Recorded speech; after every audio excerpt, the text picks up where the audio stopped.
அனைவருக்கும் வணக்கம். Welcome to தாயார் குக்கிங் சேனல். இன்றைக்கி நம்ம ரேஷன் புழுங்கல் அரிசியில் மாவு அரைச்சி நல்லா சாஃப்டாக பஞ்சு போல் இட்லி எப்படி செய்யலான்னு பார்க்கலாம்.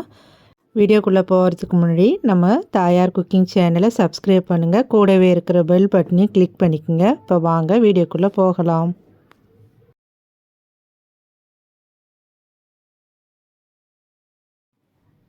நம்ம மாவு அரைக்கிறதுக்கு ஃபஸ்ட்டு நம்ம புழுங்கல் அரிசியை அளந்து ஊற வச்சுக்கலாம். அதுக்கு நான் ரேஷனில் போடுற புழுங்கல் அரிசி குண்டரிசி எடுத்திருக்கேன். நான் இந்த கிளாஸ் வச்சு தான் இப்போ நம்ம அரிசி அளக்க போகிறோம். நீங்கள் வீட்டில் உள்ள எந்த கிளாஸு கப்பு எது இருந்தாலும் எடுத்துக்குங்க. நான் அரிசி தலை தட்டி தான் எடுக்கிறேன். இது ஃபஸ்ட்டு ஒரு கிளாஸு,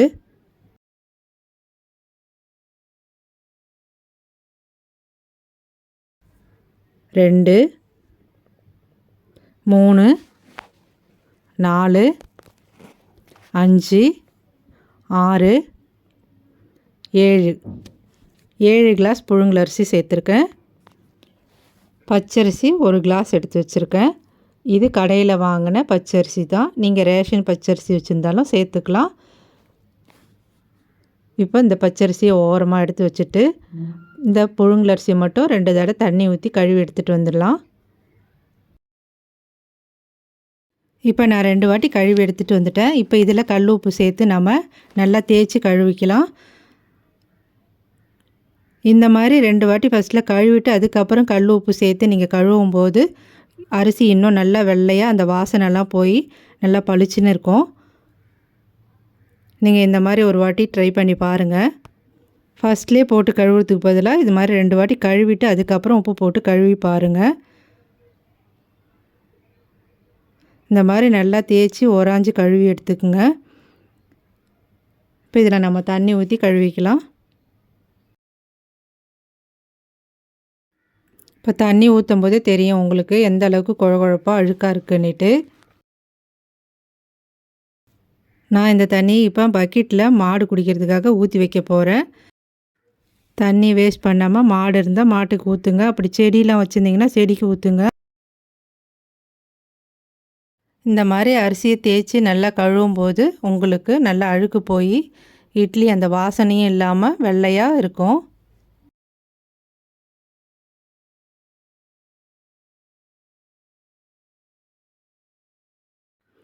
இப்போ நான் 5 வாட்டி இதை கழுவிட்டேன். இப்போ நம்ம எடுத்து வச்ச பச்சரிசி இதில் சேர்த்துக்கலாம்.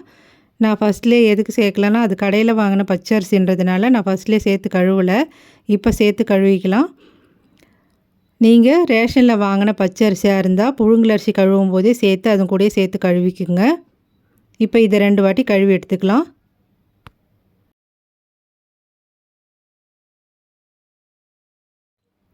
இப்போ அரிசி நல்லா கழுவி எடுத்துன்னு வந்தாச்சு.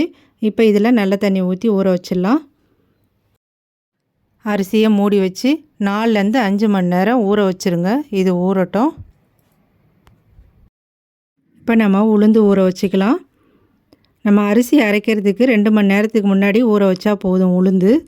இப்போ நம்ம அரிசி எடுத்த அதே கிளாஸால் 1 கிளாஸ் எடுத்துருக்கேன். நம்ம அரிசி தலை தட்டி தான் எடுத்தோம். அதே மாதிரி உளுந்தும் தலை தட்டியே எடுத்துக்குங்க. மொத்தம் 8 கிளாஸ் அரிசிக்கு 1 கிளாஸ் உளுந்து கணக்கில் தான் நான் சேர்த்துருக்கேன். இப்போ இதன் கூடவே 1 டேபிள் ஸ்பூன் வெந்தயம் சேர்த்துக்குங்க. இதில் தண்ணி சேர்த்து 3 வாட்டி நல்லா கழுவி எடுத்துகிட்டு வந்துடலாம். இப்போ நான் உளுந்த 3 வாட்டி கழுவி எடுத்துகிட்டு வந்துட்டேன். இப்போ இதில் நல்ல தண்ணி சேர்த்துக்குங்க. இதை மூடி வச்சு 2 மணி நேரம் ஊற விட்டுருங்க. இந்த தண்ணியோடு சேர்த்து தான் நம்ம உளுந்து அரைக்க போகிறோம். நம்ம உளுந்து ஊற வச்சு 2 மணி நேரம் ஆயிடுச்சு. இப்போ நம்ம ஃபஸ்ட்டு உளுந்து போட்டு அரைச்சி எடுத்துக்கலாம். பாருங்கள் உளுந்து நல்லா ஊறிடுச்சு. இப்போ இந்த தண்ணி கீழே ஊற்றாமல் இதே தண்ணியில் தான் நான் அரைக்க போகிறேன். கிரைண்டரை ஆன் பண்ணிவிட்டு இப்போ உளுந்தை மட்டும் தண்ணி இல்லாமல் சேர்த்துக்குங்க ஃபஸ்ட்டு.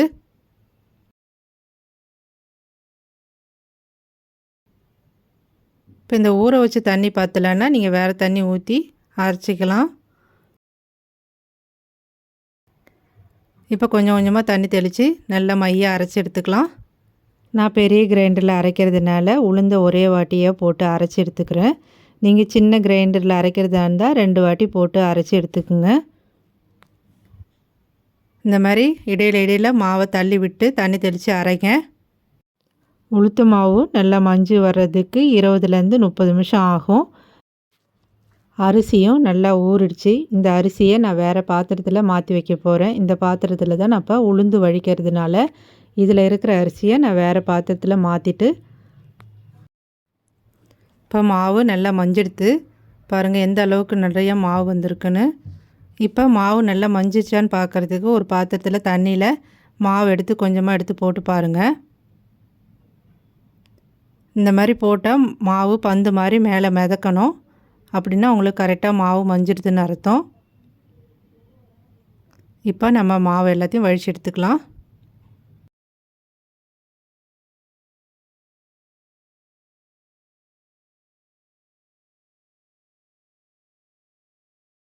இப்போ நம்ம அரிசி போட்டு அரைச்சிக்கலாம். அரிசி போடுறதுக்கு முன்னாடி தண்ணி ஊற்றிக்குங்க. அரிசியும் நான் ஒரே டைம் தான் போட்டு அரைச்சி எடுத்துக்க போகிறேன்.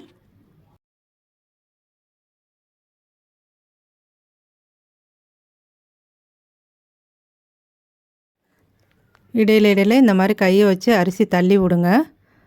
மேலே அரிசி ஓரத்துலலாம் தங்கிடும். இது ரேஷன் அரிசின்றதுனால உங்களுக்கு தண்ணி ஜாஸ்தியாகவே இழுக்கும். தண்ணி அப்பப்போ பார்த்து ஊற்றி அரைங்க. ரொம்ப மையாக அரைக்காமல் கொஞ்சம் கொரப்பாக அரைங்க. இட்லிக்கு கையில் எடுத்து பார்த்திங்கன்னா ரவை மாதிரி இருக்கணும். அந்த ஸ்டேஜில் வழிச்சிருங்க. இப்போ பாருங்கள் இந்த மாதிரி இருக்கணும். இப்போ நம்ம மாவை வழித்து எடுத்துக்கலாம். அதுக்கு முன்னாடி நான் கல் உப்பு இதிலே சேர்த்து அரைச்சிப்பேன். மாவுக்கு தகுந்த கல் உப்பு சேர்த்துக்கிறேன். இப்போ இதை ஒரு நிமிஷம் ஓட விட்டு நான் வழித்து எடுத்துக்கிறேன்.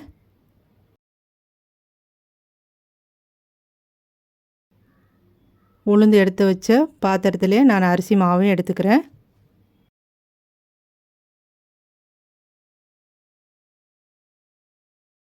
மாவை அரைச்சி எடுத்துகிட்டு வந்தாச்சு. இப்போ இந்த கையை வச்சு நல்லா குழப்பி விட்டுக்கலாம்.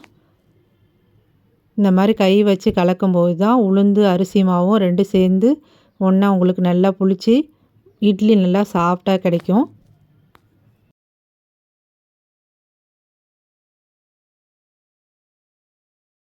இப்போ இது பாத்திரம் ஃபுல்லாக மாவு இருக்கிறதுனால நான் 2 பாத்திரத்தில் மாற்றி எடுத்துக்கிறேன். ஏன்னா இதிலே வச்சேன்னா மாவு ஃபுல்லாக கீழே வழிஞ்சிரும். பாருங்கள் நான் மாவு கலந்ததுக்கப்புறம் 2 பாத்திரத்துலேயும் ஊற்றி வச்சுருக்கேன். இதில் பிளேட் போட்டு மூடி வச்சு 8 மணி நேரத்தில் 10 மணி நேரம் புளிக்க விட்டுருங்க. மாவு புளிக்க வச்சு 8 மணி நேரம் ஆயிடுச்சு. இப்போ நம்ம ஓப்பன் பண்ணி பார்க்கலாம் எந்த அளவுக்கு புளிச்சு வந்திருக்குன்னு. பாருங்கள் மாவு நல்லாவே புளிச்சு வந்துடுது. 2 பாத்திரத்துலேயும் எப்படி வந்திருக்குன்னு பார்க்கலாம். பாருங்கள் இந்த பாத்திரத்துலேயும் ஒரே மாதிரியே நல்லா புளிச்சு வந்திருக்கு. இப்போ இட்லி ஊற்றுறது கரெக்டாக இருக்குது. இப்போ மாவை இட்லி ஊற்றுறதுக்கு முன்னாடி நம்ம கலந்து விட்டுக்கலாம். ரொம்ப போட்டு குழப்ப வேண்டாம். அடியில் இருக்கிற மாவு மேலேயும் மேலே இருக்கிற மாவு அடியிலையும் போகிற மாதிரி நல்லா கலந்து விட்டுக்கலாம். இந்த மாதிரி நல்லா கலந்து விட்டு இது அப்படியே இருக்கட்டும். நம்ம இட்லி பாத்திரம் அடுப்பில் வச்சிடலாம். நான் அடுப்பை பற்ற வச்சு இட்லி பாத்திரத்தில் தேவையான அளவு தண்ணி ஊற்றி வச்சுருக்கேன். இன்றைக்கி நம்ம துணி போட்டு தான் இட்லி ஊற்ற போகிறோம். அதுக்கு துணி போட்டு இந்த மாதிரி மூடி வச்சுருங்க. தண்ணி கொதித்து வரட்டும். அப்புறம் நம்ம மாவு ஊற்றிக்கலாம். இப்போ தண்ணி நல்லா கொதித்து ஆவி வருது. நம்ம கலந்து வச்ச மாவு இப்போ ஊற்றிக்கலாம். தண்ணி கொதித்து நல்லா ஆவி வந்ததுக்கப்புறம் இட்லி ஊற்றுனீங்கன்னா நல்லா இட்லி சாஃப்டாகவும் அதே சமயம் துணியில் ஒட்டாமல் நல்லா வரும்.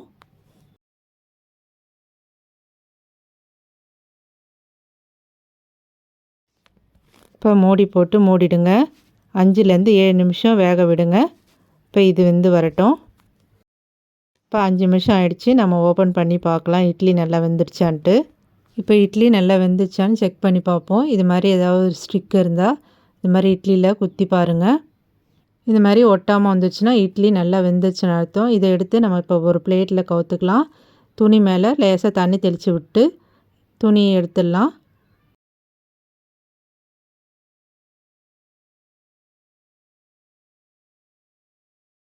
பாருங்கள் நம்ம ரேஷன் அரிசியில் செஞ்ச இட்லி எவ்வளோ அருமையாக இருக்குன்னு.